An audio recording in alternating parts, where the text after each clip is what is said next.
Setiap negara memiliki festival unik yang menampilkan bakat, budaya, dan tradisi mereka. Berbagai festival ini biasanya dijadikan objek wisata paling terkenal yang dapat memikat orang-orang dari seluruh dunia. Festival ini biasanya dilangsungkan sampai 1 minggu lamanya. Sementara beberapa perayaan berlangsung selama sebulan yang merupakan parade, kegiatan budaya, dan pesta malam. Dalam penyelenggaraannya, beberapa festival ini menampilkan nuansa penuh warna yang indah untuk menambah semerah.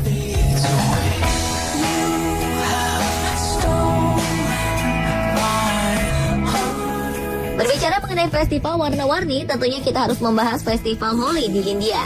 Pada puncak acara Holi, semua sekolah, perkantoran, dan pertokoan akan tutup.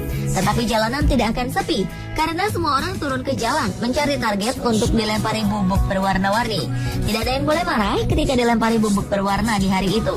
Makanya, jika berkunjung ke India bertepatan dengan hari ini, persiapkan diri juga dengan amunisi berupa bubuk warna dan pistol air berwarna-warni, sehingga bisa membalas serangan-serangan mereka. Holi dirayakan sebagai tanda berakhirnya musim dingin dan datangnya musim semi di India. Bubuk berwarna ini menjadi lambang keceriaan musim semi yang telah datang. Bayangkan saja, dari bapak-bapak, ibu-ibu sampai anak-anak akan turun ke jalan saling melempar bubuk berwarna. Tidak ketinggalan juga musik dan tarian India diperagakan ketika pelemparan Holi berlangsung di tengah lapangan. Festival ini biasanya jatuh pada akhir bulan Februari atau pertengahan Maret. Festival ini diyakini sebagai salah satu festival tertua di dunia. Festival ini diadakan sebagai sebuah selebrasi datangnya musim baru. Bubuk warna-warni yang dilemparkan ke orang sekitar memiliki arti saling mendoakan. Sedangkan air suci yang disiram ke kumpulan orang memiliki arti pembersihan dosa. Selagi merayakan, para orang tua mendoakan yang lebih muda dengan mengusap wajah yang didoakan.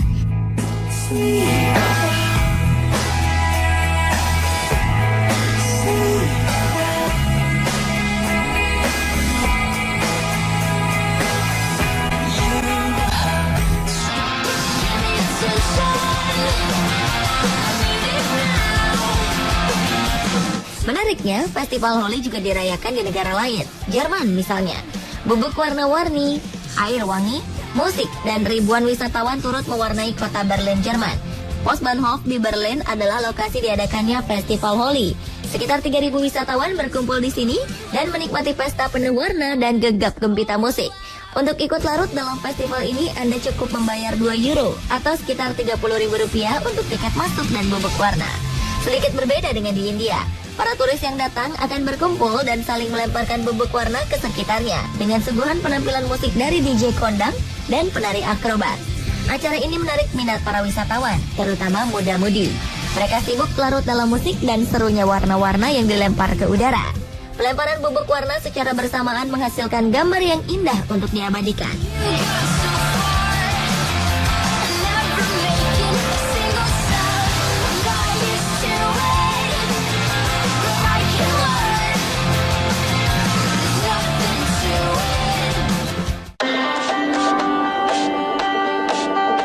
Seperti acara Festival Rangoli di India.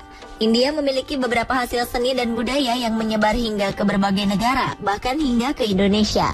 Negara ini memang memiliki berbagai warna-warni budaya yang indah.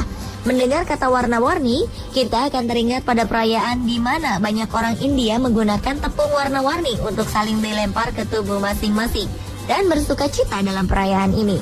Tak hanya Holi, India juga dikenal dengan Festival Rangoli yang merupakan sebuah seni jalanan dengan menggunakan beras dan tepung sebagai bahan dasarnya. Selain menggunakan beras dan tepung, beberapa pihak memilih untuk menggunakan kunir bubuk guna membuat rangoli. Rangoli merupakan sebuah budaya peninggalan nenek moyang atau budaya kuno yang dipercaya dapat membawa keberuntungan bagi orang-orang yang merayakannya. Rangoli memiliki bentuk unik yang mampu menyita perhatian orang. Beberapa orang memilih pola bunga saat membuat rangoli, sementara sebagian lagi lebih memilih untuk menggunakan lambang dan simbol-simbol yang mengandung unsur filosofi di India saat menciptakannya di jalanan besar. Meski disebar di jalanan, bahan-bahan rangoli tidak akan mencemari lingkungan. Rangoli biasanya bisa dilihat saat ada event-event besar seperti Diwali, Onam, Pongal, bahkan acara pernikahan. Karya seni unik ini adalah salah satu lambang pemberian jalan untuk kedatangan para dewa.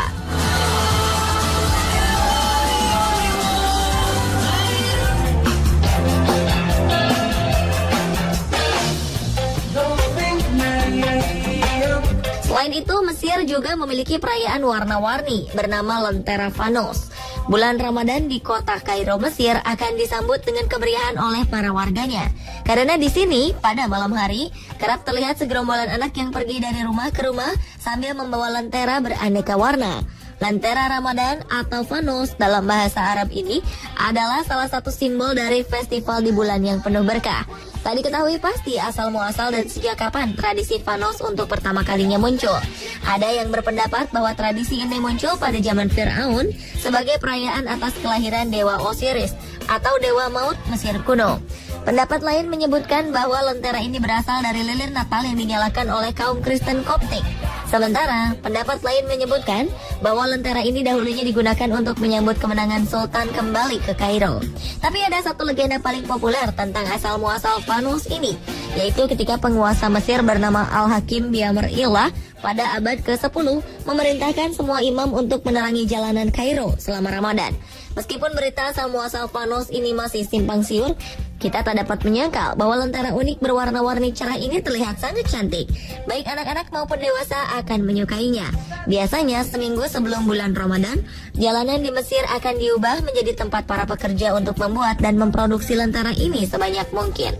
Meskipun lentera khas Ramadan ini sudah mulai tergusur dengan lentera plastik khas Cina, kita masih dapat menjumpai para pedagang lentera unik ini di jalanan Mesir.